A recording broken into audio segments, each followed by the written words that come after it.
waxaan halkan iyadoo shir jaraa'id ku qaban doonaa xafiiska qaybta biliiska gobolka Saraar xaalado ka jira gobolka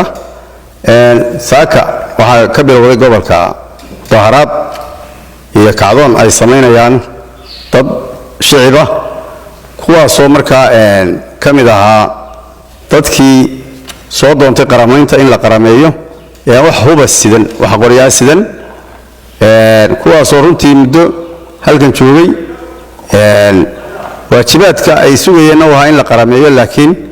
ay aan wax xubo la'aantaas ay sababtooda dib u dhigtay runtii dadkaasi waxay ku kaceen fal aad oo fool xun iyagoo gubayay laamigii dhulka iyo meheradihii iyo dadkii shacabka ahaa iyo dhammaan u geysanayay fowdo iyo dhagax tuur iyo shiid iyo gubis runtii waxay aad iyo aad u soo joogeen goobaha dawladda sida saldhigga iyo taliska qaybta Caynabo ee gobolka Saraar banka gobolka iyo dhammaan xarumaha dawladda arinta runtii ciidanka biliisku oo runtii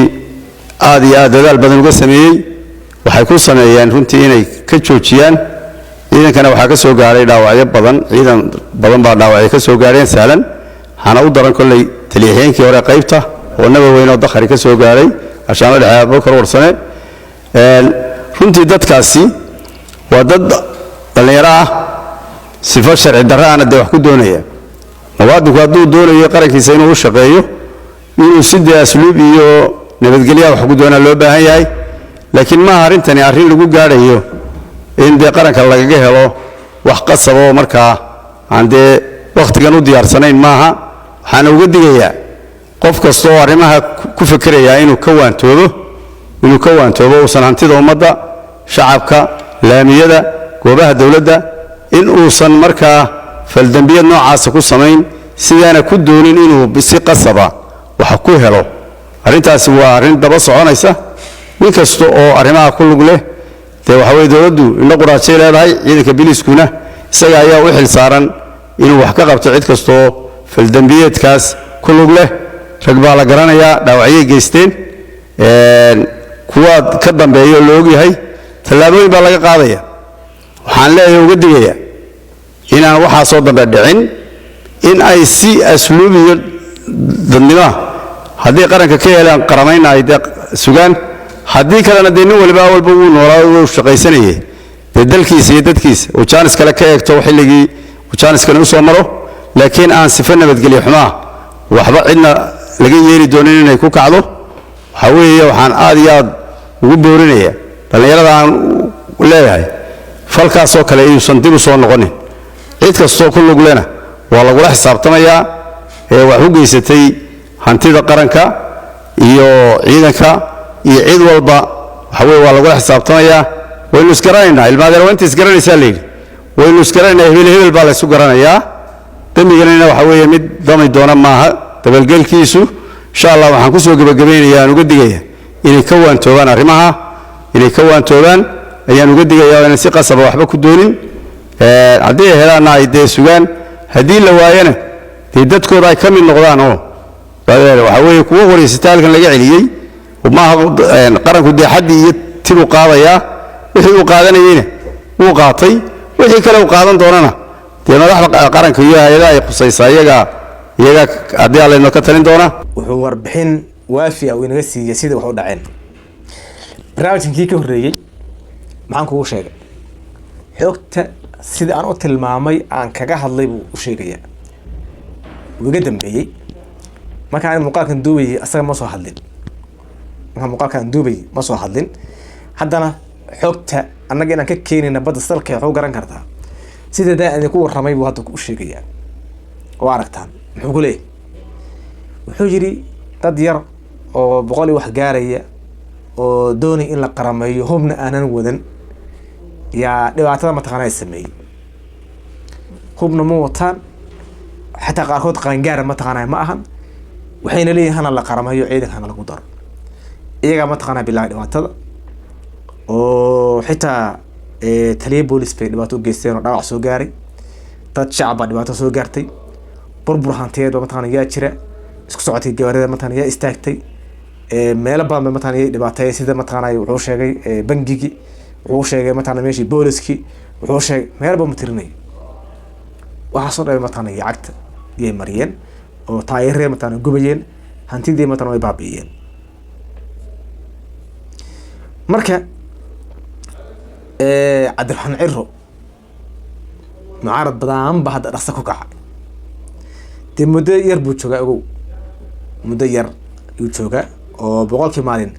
waa kii habeen hore loo dabaaldegay saasoo ay tahay haddana maxaa la sameynayaa halkaa lugaha lagu dhagan Musabix hore wuxuu yiri aniga waxaan ku sugayaa buu yiri boqolka maalin ugu horeyso yaan fiir wax qabadkaada boqolkaas maalin oo haddii aad wax qabad toos oo la arki karo aad la timaado waa ka wareejinaya haddaad la iman weydana dee waxaad kala kulanto ee arki doontaa dhaqsa ama durba way bilaabatay waa lagu dhagan yahay buuq baraha bulshada gow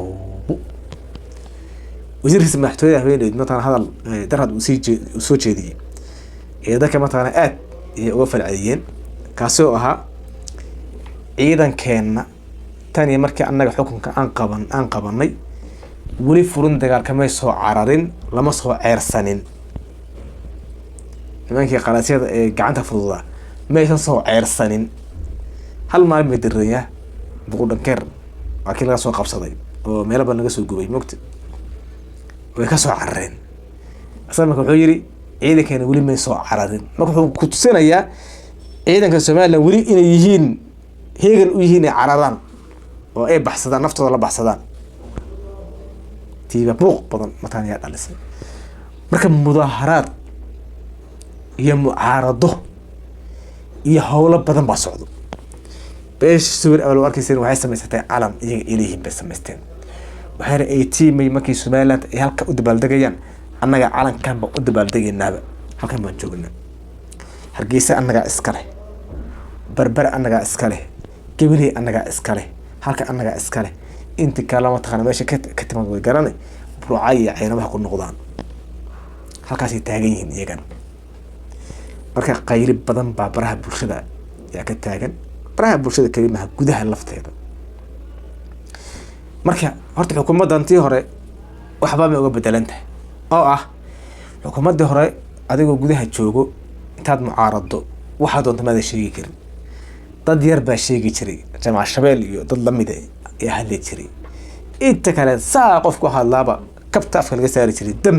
inda lama arki jirin leenta marsin dam kurid qabo ku istaag dhaxa ka jabi wada geedin wakii telefishinkii Maxamed Erik la weeraray wakii isaga ma taqaanay